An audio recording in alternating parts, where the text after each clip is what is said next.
Rust's World Update 2.0 is here. This isn't just a minor facelift, it's a complete reimagining of the game world, designed to enhance both visually and its gameplay. The world has been transformed, and first up is the cliffs. The new cliffs are more than just eye candy. Their intricate design encourages exploration and presents new challenges for base building. The cliffs come largely in two versions. One is a coastal cliff that is more high and dangerous transverse. The other is an inland cliff which offers a more sloped design and is easier to get around on. Developers tried to make the cliffs look as realistic as possible without taking away too much from your ability to climb them. But if you think the cliffs rocked, you should see what they did to the rock formations. The return of the iconic rock formations has come back to Rust, and some of the iconic ones such as the God Rock have fully returned, in addition to many new ones. Secure your position atop of these towering new rock formations, or build a base fully melding into it and protecting yourself from at least one side of being raided. Another one of the beautiful changes is they've actually changed the biomes quite a lot. They've introduced canyons, lakes, and oases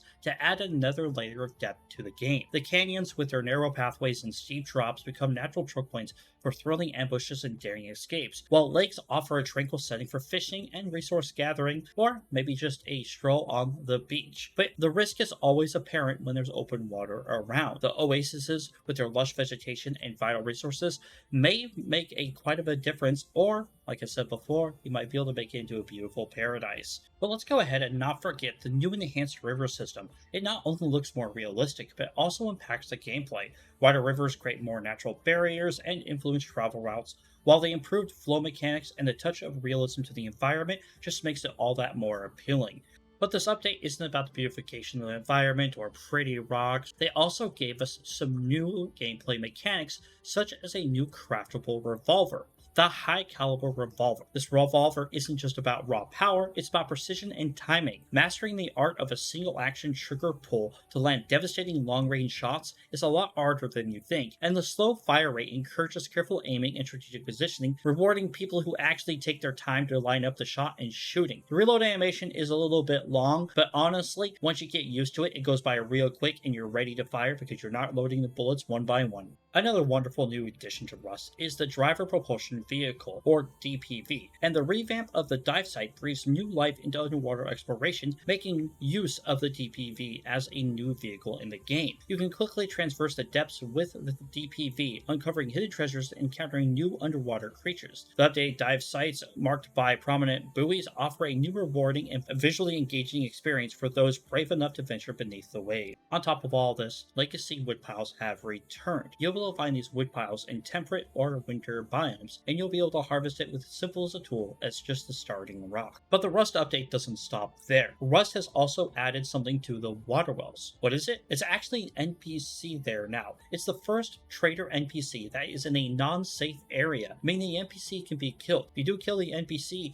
it'll respawn every 30 minutes, and the NPC offers teas and other kinds of food, and it looks like there might be other things to do around the water well, but you'll have to find out for yourself. On the subject of water, something new has just been added. But let's go ahead and talk about the nostalgic throwback to RadTown. This location has now been redone and revitalized in a new layout, often throwing back to nostalgic RadTown from Legacy. The buildings are radioactive, and the monument has radioactive water now that can be harvested, which can be thrown on plants or thrown at a player. Remember, folks, this is a new and wonderful design, and the developers are excited to see what possibilities you use this radioactive water for. This update has been wonderful. It shows that Rust is more dedicated to revisiting their map and other locations and redoing them not only to be prettier, but also more functional and easier for the players to understand. I like the fact that they were adding in lakes and canyons and other things to the map to give it a more refreshed look. The fact that they added in a new weapon, the Caliber Revolver, is also really cool because they also redid the underwater dive sites and made it a lot easier for you to find them. I think overall this is a good direction for Rust, and it really shows that the devs aren't afraid to revisit or bring back things that they did in the past that they removed, because now they can do them better or are more comfortable with the balance of the game. This is Dumpgraph from the State of Survival on the Rust World Update 2.0. Ta-ta for now.